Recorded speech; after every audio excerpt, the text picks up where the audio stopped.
Our presentation is about Ellis Island. We went last week and took a tour, and we're going to describe some of the things that we found out. First, Race and I talk about the process what it was like for the immigrants to go through Ellis Island, and then Melissa talk about her family experiment doing research into her background. Okay, so let's go to Race first. Hi, I'm going to talk about the first part of the process of going through Ellis Island, the different stages that the immigrants had to go through.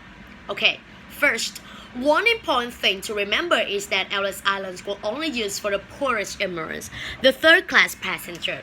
The first and the second class passenger were processed on the ship. Then they were taken to the docks where they got off. And then the ship was still on to Ellis Island with the third class passengers still on board. When they finally landed at Ellis Island, they put on all the clothes they owned because they were allowed to bring in only one bag with the possession from their own country. People brought in all kind of things like you could see musical instrument or samovars, pots for making tea. Some people brought earth from the old country too, or plants, vines for example for growing grapes.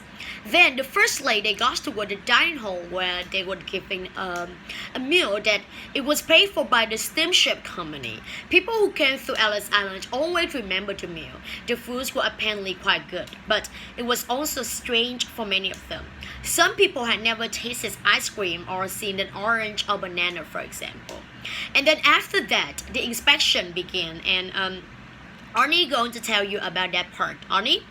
Thank you. Okay, after the meal, the passenger would leave a bag and go up to the staircase to the Great Hall.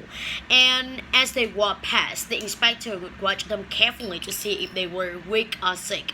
If someone was sick, he would send them to the hospital. There was a hospital in Ellis Island as well until they got better. They also would detain children, young women, and old people traveling alone. About 20% of people would held back, often for health reasons, but most would leave after a day or two or when someone came to pick them up.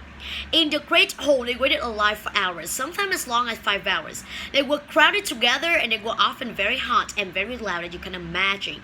As many as 2,000 people all talking in so many languages. Then, when they finally got to the top of the line, the inspector asked them questions like, where you come from, where you going, is somebody waiting for you? That's kind of thing.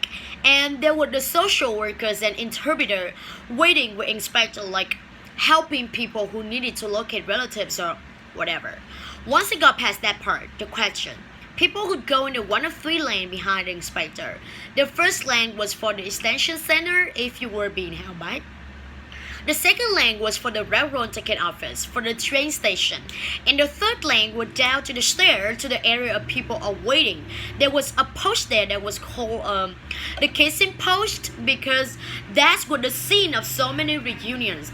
Husband met her wives and father met her children they haven't seen in years, and then the immigrants went off to start a new life.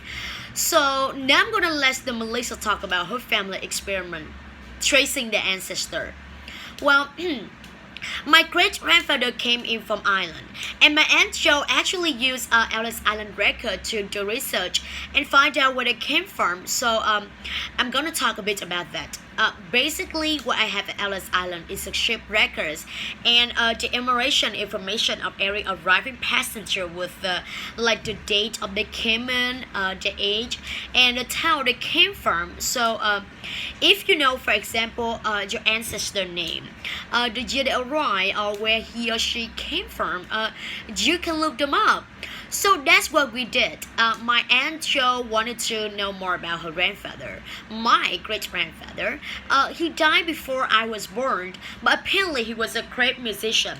He played the fiddle and sang at the family events. Well, John knew that he come from Cork in Ireland, but she didn't know where in Cork because he never spoke about it. So John went to the Ellis Island records and she found my great grandfather's name and to give the name of the town that they came from.